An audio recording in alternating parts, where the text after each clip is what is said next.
देवी और सज्जनों, स्वागत है आपका हमारे नुक्कड़ में ईमान की राह। आज हम सभी विद्यार्थी आपके सामने नुक्कड़ के माध्यम से दर्शाएंगे कि कैसे आम जिंदगी में ये रिश्वतखोरी हमारे समाज को प्रदूषित करती है। ये बूढ़ा, अमीर, गरीब, बालक किसी को नहीं छोड़ती, सबको प्रदूषित कर देती है। आइए जानते हैं ये गाथा।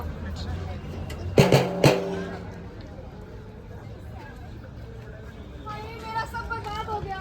साहब मेरे बच्चों को किसने गाड़ी से मार दिया? साहब उठिए, साहब उठिए, मेरे बच्चों को किसने गाड़ी से मार दिया? साहब रिपोर्ट लिखिए साहब। कौन शोर मचा रहा है? साहब चैन से सोने भी नहीं देते यार। मेरी बात सुनिए साहब। क्या है? उनकी हालत ठीक नहीं है साहब। सर को बहुत गहरी चोट आई है साहब, अस्पताल में भर्ती है साहब। मेरी बात सुनिए साहब। ए, चिल्लाना बंद कर, आवाज नीचे। लॉकअप दिख रहा है? नहीं तो अंदर कर दूंगा। साहब अभी क्या कह रहे हैं साहब? मेरे पति का एक्सीडेंट हुआ है।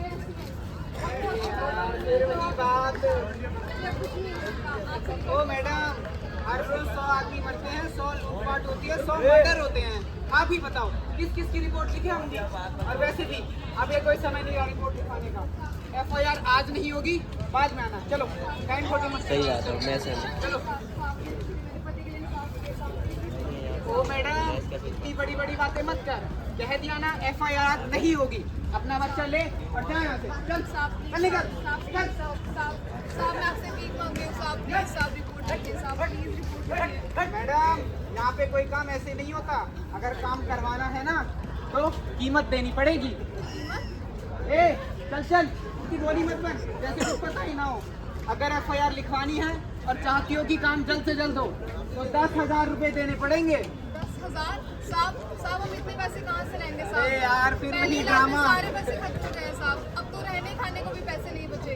एक पति था कमाने वाला साहब, अब तो वो भी नहीं रहा। आप तो मदद करिए साहब, प्लीज रिपोर्ट लिखिए। वो सब मैं नहीं जानता।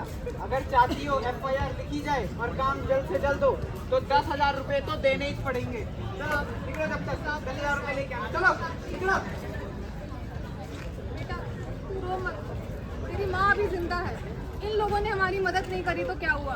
हम कोर्ट कचहरी तक जाएंगे, पर तेरे बाबा को इंसाफ जरूर दिलाएंगे।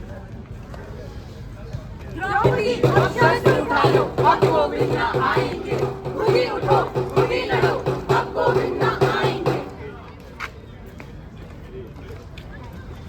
दर्शकों, देखा आपने कैसे शांति की लाख मिन्नतों के बावजूद उसके हाथ सिर्फ निराशा आई है कि एक FIR रिपोर्ट लिखने की ये कीमत मांगेगा पुलिस अफसर। किसी ने ना सोचा था। अब ये भ्रष्टाचार की सीढ़ी इतनी ही थी या इससे भी लंबी है? आइए जानते हैं। शनाया, शनाया, शनाया, शनाया। मैथ्स में 100 में से 100, साइंस में तो फुल, बस इंग्लिश में 2 नंबर रह गए। अगली बार पापा को बोल के ये भी ठीक करवा लो। मेरा रिजल्ट देख के तो लगता है मैं पास नहीं, टॉपर बन चुकी हूँ। टॉपर। एक बार किसी से पूछ लेती हूँ। ओए इधर आइयो, ये देख मेरा रिजल्ट। वाओ शनाया, तुमने तो क्लास ही नहीं, तुमने तो पूरा स्कूल टॉप किया है। क्या? अब मैं टॉपर बन चुकी हूँ, टॉपर। ये बताओ तुमने ये किया कैसे? पढ़ाई तो तुम करती नहीं हो। टॉपर बनने के लिए पढ़ाई की क्या जरूरत है? टॉपर बनने के लिए जुगाड़ लगता है, जुगाड़। तुम तो जानती हो मेरे पापा संजीव सिंघानिया शहर के सबसे बड़े बिल्डर हैं। टॉपर तो मुझे बनना ही था। ये बताओ पार्टी कहाँ पे दोगी? स्टारबक्स या टिम होटल? देखते हैं।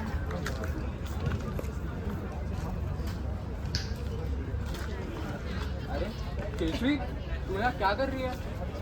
कुछ नहीं, बस रिजल्ट लेने आई थी। कैसा आया? क्या बताऊं यार, माँ बाबा इतने नाराज हैं कि कल से बात भी नहीं कर रहे। मेरा भी कुछ यही हाल है यार। माँ बाबा उम्मीद लगाकर बैठे थे कि इस बार टॉप करूंगा, पर सिर्फ 5 नंबर से रह गए। 5 नंबर से? 5 नंबर से लगा तो फिर भी ठीक है, मेरा तो आधा पेपर ही छूट गया था। पर हाँ, अब मेहनत करूंगी और अव्वल आने की तैयारी करूंगी। टॉप किसने किया, कोई आइडिया? हाँ भाई, सुना मैंने, शनाया ने टॉप किया है और क्लास ही नहीं, पूरा स्कूल टॉप किया है। शनाया सिंघानिया, वही जो कभी क्लास नहीं लेती, वही जिसने आशीष सर को रोज दिया था। हाँ हाँ, वही शनाया सिंघानिया जिसने रॉकी के साथ मिलकर दिवाली के कॉस्ट्यूम में पटाखे भी फोड़े थे। अरे उसके इतने कैसे आ गए? वो ट्यूशन लेती है क्या? नहीं नहीं, तुझे नहीं पता क्या? उसके पापा संजीव सिंघानिया नोएडा के बहुत बड़े बिल्डर हैं। तो बस खिला दिए प्रिंसिपल को पैसे और हो गई वो पास। ये तो गलत है यार। हमने इतनी मेहनत की फिर भी इतने कम नंबर आए, और ये शनाया की बच्ची बिना कुछ करे टॉप मार गई। हाँ भाई, इससे तो यही समझ में आता है, पढ़ाई पढ़ाई भाड़ में जाए, आखिर में पैसा ही काम आता है। शायद यही दुनिया की लीला है। हाँ भाई, पता नहीं किसी के पास का जवाब है भी या नहीं। किस्मत का खेल है सारा, फिर भागा मैं आवारा, ये क्या से क्या हो गया, क्या हुआ जो लारी छूटी, जीवन की गाड़ी लूटी, आखिर तुमको ना जगा।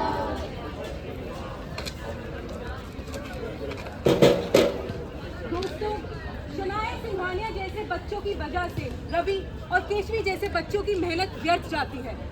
ऐसे बढ़ेगा हमारा देश आगे। क्या शिक्षा दे रहे हैं हम अपने युवा को? अरे थैंक यू सिंघानिया जी, आपने ये प्लॉट खरीदकर बहुत अच्छा किया। कहाँ इसकी कीमत सरकार 2 करोड़ लगा रही थी, कह रही थी स्कूल बनवाएगी, हॉस्पिटल बनवाएगी। स्कूल हॉस्पिटल से किसका फायदा होता है? और अब आपको 20 करोड़ में देके आपका, मेरा और सरकार तीनों का फायदा। और आपको तो सिंघानिया जी बिल्डिंगों को 100 करोड़ में बेच करके ट्रिपल फायदा। अरे डीएम साहब, ये सब तो आपकी कृपा है। आपकी वजह से जिले के सारे बड़े बड़े प्लॉट सिंघानिया बिल्डर्स को मिलते हैं। स्कूल हॉस्पिटल से किसका फायदा होता है? देखभाल करो, सेवा करो, पूरा घर। हाँ बोलो। सर आपसे एक बात कह सकता हूँ मैं? बोलो। सर आप जो ये कर रहे हैं ना, मुझे कुछ ठीक नहीं लग रहा है। गरीब के पेट पर खिलाड़ी क्यों मारना? तो चुप कर और जाके अपना काम कर। पर मैं तो तुझसे कहा ना जाके अपना काम कर। आप बताइए, इनके जैसे एक लोग रोज दफ्तर में आके बैठ जाते हैं, कहते हैं कि हमारे खिलाफ ऊपर तक लड़ेंगे, केस करेंगे। है किसी में इतनी हिम्मत जो मेरे खिलाफ केस कर ले? पूरे 1 लाख रुपए देकर मैंने मुंह बंद करने को कहा, नहीं माना, खुद का घाटा। अब खुद कोर्ट कचहरी के चक्कर लगाते लगाते ऊपर चला जाएगा। जी बिल्कुल ठीक कहा आपने। ऐसा सौदा जिसमें किसी का फायदा ही ना हो, भला वो कोई सौदा है? और प्रॉपर्टी हो तो बताना, हम तो सरकार का भला कराने के लिए हमेशा तैयार रहते हैं। ये भी कोई करने की बात है? पैसा है तो बड़ी बड़ी बड़ी बड़ी बातें, पैसा है तो लंबी लंबी लंबी लंबी रातें, पैसा है तो 5 स्टार सारी मुलाकातें, पैसा है तो गालियां भी सारी हम खाते। चलो मिलते हैं। जी बिल्कुल। देवियां सज्जनों, देखा आपने कैसे भ्रष्टाचार हमारे समाज को खोखला बना रहा है। हम लोगों के फायदे के लिए पूरा देश भुगत रहा है। हम भी जाने अनजाने में कई बार इन चीजों को अनदेखा कर देते हैं या फिर इनका समर्थन कर देते हैं। साथियों, आइए हम सब मिलकर एक ऐसे भारत का निर्माण करें जहाँ पर भ्रष्टाचार जैसी कोई चीज ही ना हो। यही एक जरिया है पूरी दुनिया के साथ कंधे से कंधे मिलाकर चलने का। ये देश हमारा है और हमारे हाथों में इसे सुधारने का दायित्व। चलो सब मिलकर भ्रष्टाचार भारत से हटाते हैं। और विजिलेंस वीक के इस अवसर पर आओ एक संकल्प लें कि हम अपने देश को भ्रष्टाचार मुक्त बनाएंगे। टिके हैं अपने विचार पे, लड़ते रहेंगे भ्रष्टाचार से। धन्यवाद।